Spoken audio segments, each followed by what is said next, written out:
My name's Mike, and this happened when I was about 16, way past the target audience for Ben 10, but I didn't care. I grew up watching the show, and there was something about the aliens, the adventures, and the Omnitrix that brought me comfort. So when I found out one of the local TV channels was airing a marathon of Ben 10 episodes late one night, I couldn't resist. I grabbed some snacks, settled onto the couch, and turned on the TV. It was just like old times, but a bit off. There was static before the channel loaded, and the picture seemed slightly distorted, like the signal wasn't coming in right. I ignored it, thinking it was just the TV or the network having issues. After all, this was an old series, reruns from who knows where. As the show started, everything seemed normal. Ben was running from some alien bad guy, Gwen was making her usual sarcastic comments, and Grandpa Max was driving the rust bucket. But then something strange happened during the transformation sequence, when Ben hit the Omnitrix. The usual green glow turned red. I hadn't seen that before. The screen flickered, and Ben's alien transformation froze for a second, like the video was glitching. Then the image shifted. It was no longer Ben turning into one of his usual aliens. His body warped into something grotesque, an alien I didn't recognize. This thing was tall, lanky, and covered in scales. Its eyes were hollow, glowing a sickly white, and its mouth was wide open, filled with jagged, uneven teeth. It let out this horrible screech that sent chills down my spine. The sound wasn't like anything from the show. It was too real, like a scream pulled from somewhere deep. I figured it was some kind of rare episode I hadn't seen before, maybe one of the reboots I missed. I mean, Ben 10 had a lot of versions over the years, but something about it felt wrong. The episode wasn't following the usual formula. There was no humor, no banter, just silence, punctuated by the aliens' screeches and distorted audio. As I kept watching, the scenes got darker. The rust bucket was driving through what looked like an empty, desolate wasteland instead of the usual sunny settings. Ben didn't seem like himself either. He looked scared, confused, like he was trying to fix the Omnitrix but couldn't. Every time he tried, the red glow came back and the same twisted, horrifying alien appeared. Suddenly, the TV glitched again. The screen went black for a moment before flashing back on, and now Ben was staring directly at the screen. His eyes looked real. Not animated, not part of the cartoon. Real. And he wasn't smiling or making a goofy face. He looked terrified. His eyes darted from side to side as if he could see something I couldn't. Then, without warning, he spoke. Not the way cartoon characters speak, though. His voice was shaky, trembling, and it felt like he was speaking to me. "Why are you watching this?" Ben asked, his voice low and scared. I froze. What did he just say? I turned the volume down, thinking I misheard him. But no, his eyes were still fixed on me, and he repeated the question, this time louder. "Why are you still watching?" The screen flickered again, and the red Omnitrix glow returned. This time it filled the entire screen, and Ben was gone. All that remained was the sound of heavy breathing, like something was standing right behind me, watching me watch the show. I grabbed the remote and hit the power button, but the TV didn't turn off. The breathing grew louder, and now I could hear whispers too, faint, unintelligible voices speaking directly into my ear, though I was the only one in the room. Panicked, I yanked the plug from the wall, finally killing the TV. The room fell into eerie silence, but that didn't last long. My phone buzzed on the table and I jumped at the sound. When I picked it up, my heart sank. It was a notification, a message, from an unknown number. The message read, "You shouldn't have watched." My heart pounded, and before I could react, another message came in, this time with an attachment. I hesitated, but curiosity got the better of me. I opened it. It was a short video clip of my living room, from behind me. The angle was perfect, as if someone had been standing in the shadows the whole time I watched the episode. I dropped my phone, panic seizing my chest. I scrambled to turn on the lights, trying to convince myself this was some sick prank, but I knew better. I could feel it, the presence in the room. Something was there with me. I didn't sleep that night. I didn't dare turn on the TV again either. But the worst part? Every now and then I still get those messages, always from an unknown number. Sometimes it's just static, other times it's a photo of me sitting on the couch with the TV off, and sometimes, in the middle of the night, I swear I hear the faint sound of breathing, right behind me.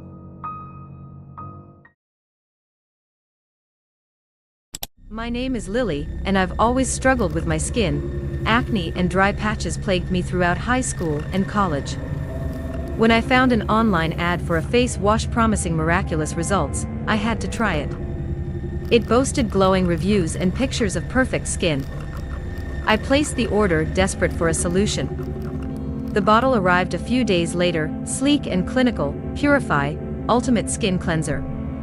Excited, I followed the instructions: apply to damp skin, massage, and rinse. It felt cool and tingly, and I assumed the scent was just the formula working. The next morning, my face felt unbearably itchy. Rushing to the mirror, I gasped at my reflection. My skin was bright red and raw, peeling away to expose inflamed flesh beneath. Cold water stung like fire. I checked the bottle again, no warnings, just a vanished website. For days, I hid in my apartment, applying creams, but nothing eased the pain or redness. I noticed the skin peeling away revealed a gray, lifeless color. Desperate, I visited a dermatologist. Her shocked expression deepened my fear. "The tissue is necrotic," she said. "It's like the skin is dying." Leaving her office with no answers, the gray patches spread, and my skin burned more. One night, I examined the bottle closely. Tiny letters at the bottom read, "For external use only. May result in tissue damage. Not approved for sale." My blood ran cold. I searched for the company again, nothing. The next morning, I woke to find my face almost unrecognizable. Large sections had peeled away, revealing the horrible gray tissue beneath. It felt synthetic. I couldn't take it anymore. I threw the bottle in the trash, but a sharp pain shot through my face. I looked in the mirror and screamed. My face was melting. The gray patches spread like acid, distorting my features. As I tried to claw it off, it spread to my hands, sloughing off in chunks. Backing away from the mirror, I noticed movement. The bottle sat in the trash, cap twisting open on its own. A thick black liquid oozed out, bubbling as it hit the air. It wasn't just a face wash, it was something alive. Suddenly, I felt a sting on my neck. My fingers came away with that gray residue, and the flesh began to peel away. I realized, too late, this wasn't a face wash, it was something sinister, designed to devour. Now, it's spreading. If you see Purify advertised online, don't buy it. Don't even click the link. Once it gets under your skin, it doesn't stop. My name is Ethan, and I've always been an avid gamer. I grew up playing on every console I could get my hands on, but nothing excited me more than the latest portable console release, the NextPlay. With its sleek design and promise of immersive gaming experiences, I had to have it. After saving for months, I finally got my hands on one. It was perfect, lightweight, compact, and it came preloaded with hundreds of games. I spent countless hours playing, diving into virtual worlds filled with adventure and challenges. One night, while exploring a particularly dark and eerie horror game, I noticed something strange. The character on the screen began to glitch and distort, moving in unnatural ways. I shrugged it off as a bug. After all, it was a new console. But as I continued playing, the glitches grew worse. My character stumbled through the darkened corridors of the game, the atmosphere thick with tension. Suddenly, the screen flickered, and I heard a whisper emanating from the console. "Help me," it said, the voice warped and echoing. I froze, the hairs on the back of my neck standing up. Had I really just heard that? I paused the game, but the whisper grew louder, now desperate and pleading. "Help me, before it's too late." Panic gripped me, but my curiosity got the better of me. I unpaused the game, and the character now appeared in a dark room filled with distorted images of faces.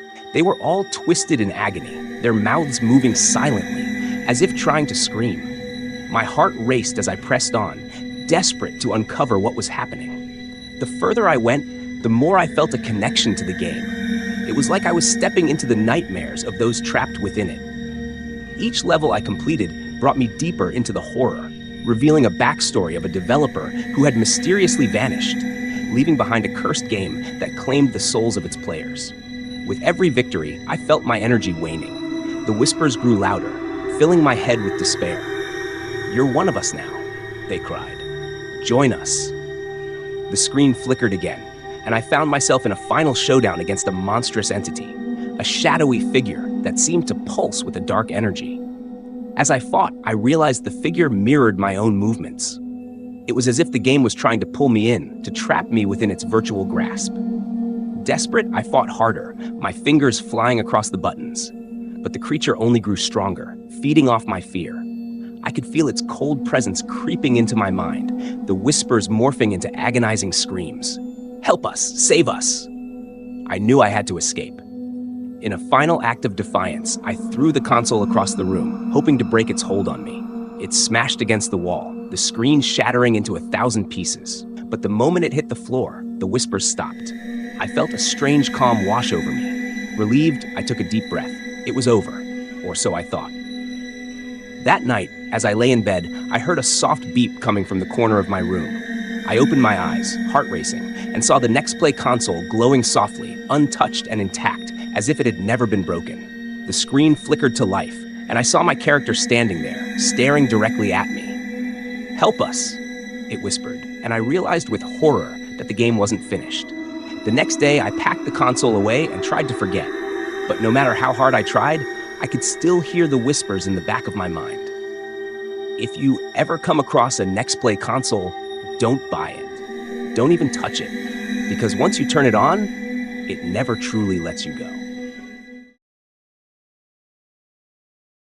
My name is Sarah, and I've always found comfort in my favorite blanket.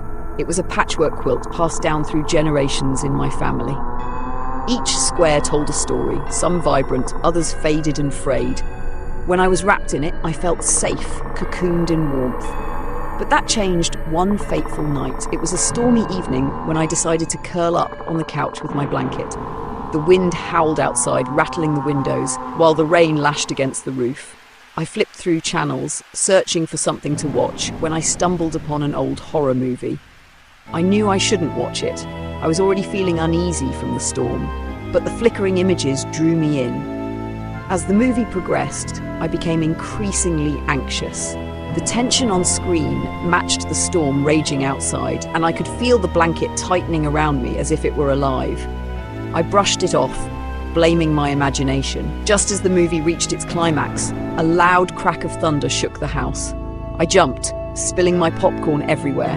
The lights flickered, and in that moment of darkness, I felt something cold brush against my leg.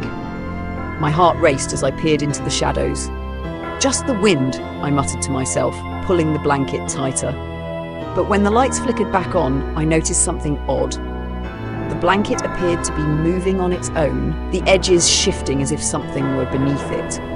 Panic set in. I threw the blanket off, revealing nothing but the couch beneath. Shaking my head, I told myself it was just my mind playing tricks. But as I settled back down, the feeling of dread loomed over me.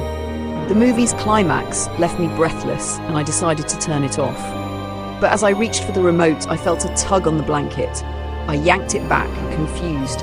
Was I imagining things again? I glanced around the room, but I was alone. Suddenly, I heard a faint whisper, a child's voice calling from beneath the blanket. "Help me," it pleaded, soft yet chilling. I froze, heart pounding, unable to move. Was it part of the movie? Or was there something truly sinister happening? Summoning every ounce of courage, I pulled back the blanket again, fully expecting to see some twisted prank. But this time, it felt heavier, almost alive. As I lifted it, the whisper turned into a wail. "Help me! I can't breathe!" My stomach dropped. I ripped the blanket away, and to my horror, I saw a small, shadowy figure sitting on the floor, its eyes wide and terrified. It was a little girl, her face pale and gaunt, her form flickering like a faulty television screen. I stumbled back, my heart racing. "What do you want?" I screamed, my voice trembling. "Help me," she begged, reaching out with thin, ghostly fingers. "I'm trapped in the blanket." My mind raced as I tried to process what I was seeing. Was this a ghost? A figment of my imagination? The storm outside raged on, but all I could focus on was the girl's pleading eyes. I knew I had to do something. "Okay, I'll help you," I shouted, feeling a strange connection to her pain. I grabbed the blanket and threw it aside, but the girl only wailed louder. "No, you have to take me with you." "Where?" I asked, desperation creeping into my voice. Underneath, she replied, her voice a mere whisper now. It's safe? There? With trembling hands, I lowered myself under the couch where the blanket had fallen. The darkness enveloped me, and for a moment I felt an overwhelming sense of calm wash over me. It was almost like stepping into a different world. But as I turned to look for the girl, the warmth faded, replaced by an icy chill. I felt the blanket draped over me again, heavier than before, and the whispers returned, now filled with laughter. "Join us," they sang, a chorus of childlike voices echoing around me. I realized far too late that I had stepped into a trap. The blanket was not a comforting shield. It was a gateway to something far more sinister. If you ever find a blanket that feels alive, don't wrap yourself in it, because once you do, you may never find your way out again. Let me know if you need any adjustments or additional prompts. My name is Mark, and I've always loved hiking in the countryside. The fresh air and towering trees were my escape from the bustling city. One crisp autumn morning, I decided to explore a new trail deep in the woods. As I set off, the sun filtered through the branches, casting shadows on the ground. Hours passed, but soon the path became less defined, and an unsettling silence enveloped me. The birds had fallen silent, and the rustling leaves ceased. I paused, glancing around. The air felt heavy, charged with an unseen energy. A shiver ran down my spine, but I brushed it off. Pressing on, I noticed strange markings on the trees, faded symbols that seemed like warnings. Curiosity gnawed at me, and I pulled out my phone to take pictures. Just then, a sharp crack echoed behind me. I spun around, heart racing, but saw nothing. Feeling uneasy, I decided to turn back. As I retraced my steps, the sun dipped lower, casting eerie shadows across the path. Then, I heard it, a soft whisper, barely audible, calling my name. Mark. I froze, scanning the area. The whispers grew louder. Mark, help us, panic surged through me. I quickened my pace, desperate to escape the unsettling presence. The whispers morphed into frantic cries, pleading for help. I stumbled through the underbrush, my breath coming in ragged gasps. Then, I saw them, figures flickering in the shadows, their faces gaunt and hollow. They emerged from the trees, mouths moving in silent screams. I turned to run, but the trail had vanished, replaced by an endless expanse of trees. The woods were shifting. "Join us," the whispers urged. I sprinted, pushing past the phantoms. My heart raced as I felt their cold breath on my neck. Finally, I stumbled upon a small clearing with an ancient tree, its gnarled branches reaching skyward. I felt an overwhelming pull toward it, but the whispers turned into screams. "Help us! Save us!" Desperation clawed at my chest. I ran toward the tree, hoping it would lead me back to the trail. But the ground was littered with bones, small and unmistakably human. They were remnants of those lured here before me, trapped in the woods, forever pleading for release. I realized the truth, the whispers were warnings. The forest fed on souls, and I was now one of them. With a surge of adrenaline, I turned to run again, but the trees closed in around me. The familiar path was gone, replaced by darkness. The whispers intensified, a cacophony of wails. I sprinted through the trees, but the shadows reached for me, clawing at my clothes. I felt the grip of the forest wrapping around me. The last thing I remember was a blinding flash of light as I fell into darkness. If you ever hike in the countryside, remember, the woods may seem inviting, but they hide secrets darker than you can imagine. And once you hear the whispers calling your name, it may be too late to turn back.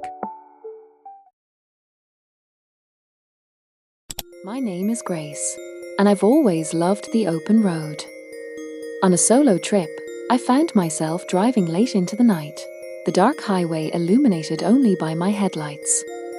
Suddenly, I spotted a flickering neon sign up ahead, at the last stop bar, Ear. Feeling thirsty, I pulled into the gravel parking lot.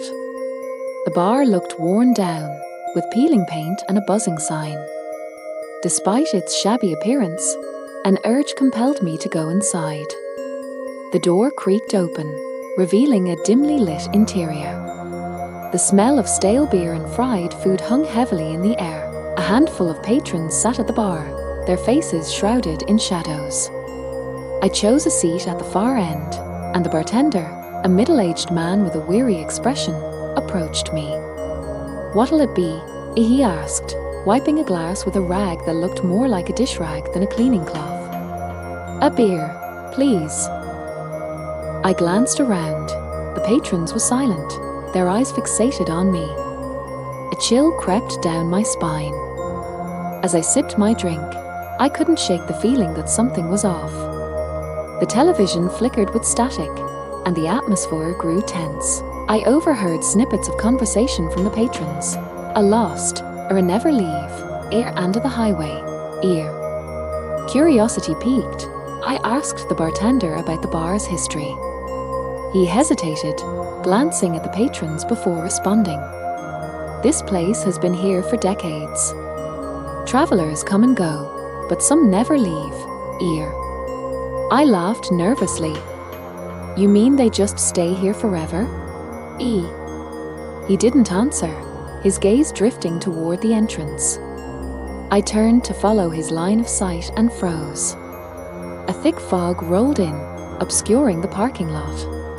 The patrons shifted uncomfortably, their eyes widening in fear. Suddenly, the door burst open, and a disheveled figure stumbled inside. "Help me!" he shouted. "They're coming for me." Before anyone could react, the door slammed shut. The bartender's expression darkened. "You shouldn't have come back." The room fell silent as the figure backed away, panic in his eyes. Without warning, the lights went out, plunging the bar into darkness. I heard shuffling and muffled whispers, and dread thickened in the air. When the lights flickered back on, chaos erupted. The figure was gone, and the patrons now stood, their faces twisted in anguish. The bartender smirked. "They never leave," he repeated. I bolted from my seat, instincts screaming to run. As I reached the door, it wouldn't budge. I turned back, my heart pounding as the patrons advanced, their eyes hollow. "Help us, Grace," they chanted in unison. In a final act of desperation, I threw my weight against the door, and it burst open. I stumbled into the fog, gasping for breath. I jumped into my car and sped away, the neon sign disappearing behind me. I never looked back, but I knew the truth. The highway holds secrets, and some places are better left unexplored. If you ever see that flickering sign, don't stop.